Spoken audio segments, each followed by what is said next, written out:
welcome. You're watching the news updates on AFRICUNIA TV. My name is Deborah Ezeh. Our first stop today is Guinea, where Conakry's Justice Minister expressed shock at the death of a young woman allegedly a victim of rape. 25-year-old secretariat graduate Marcelia was allegedly raped by doctors at a private clinic in Conakry. The authorities have indicted and arrested 3 people in connection with this case.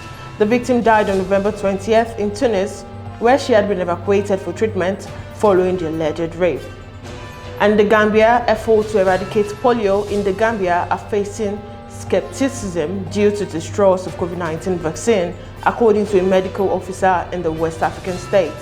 The government launched a polio vaccination campaign after the virus was detected in sewage samples in August.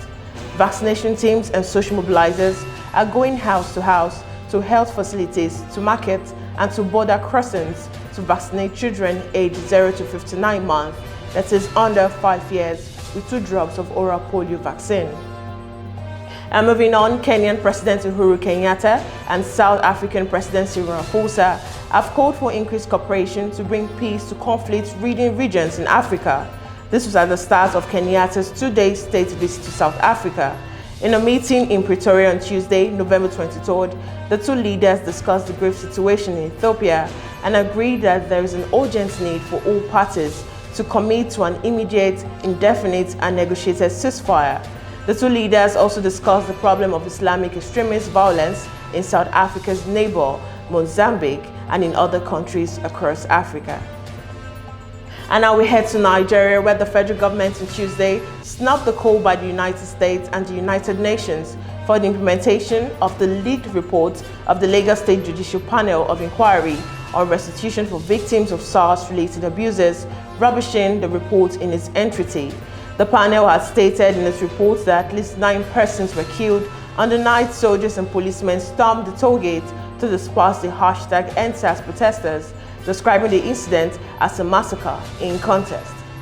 And still in Nigeria, the federal government will from next year transfer about 2.4 trillion naira to about 40 million Nigerians as transportation grants as government begins move to totally remove subsidy on premium multi-spirit.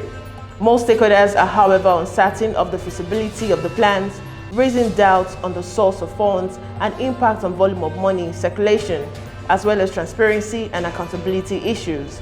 The Minister of Finance, Budget and National Planning, Zainab Ahmed, who announced government's plan yesterday at the launch of the World Bank Nigerian Development Update, titled Time for Business Unusual in Abuja, said 40 million poorest Nigerians would benefit from the allowances. And now we head to the foreign scene, where the Biden administration has invited Taiwan to its Summit for Democracy next month, according to a list of participants published on Tuesday, a move likely to infuriate China, which views democratically governed island as its territory. The first-of-its-kind gathering is a test of President Joe Biden's assertion, announced in his first foreign policy address in office in February, that he would return the United States to global leadership to face down authoritarian forces led by China and Russia. And still on the foreign scene, New Zealand will keep its borders closed to most international travelers for a further 5 months, the government said on Wednesday, outlining a cautious easing of coronavirus border curbs that have been in place for nearly 2 years. Along with its geographic isolation, the South Pacific country enforced some of the tightest pandemic restrictions among OECD nations, limiting the spread of COVID-19 and helping its economy bounce back faster than many of its peers. And now we head to the sports scene, where interim Man United boss Mikel Carrick, who won his first match in temporary charge of the club, vital 2-0 over Villarreal at El Madrigal, that saw the visitors qualify for the knockout phase of the Champions League as Group F winners with a game to spare.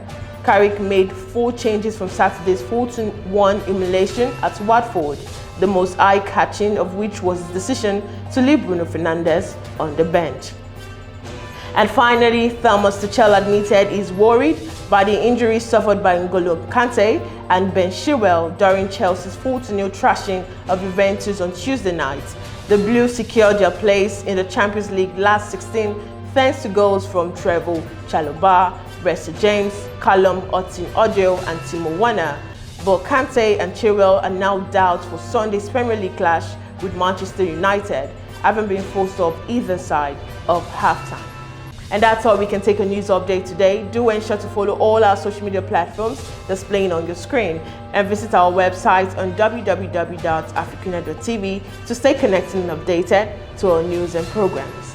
Once again, I'm Deborah Ezeh. Thanks for watching.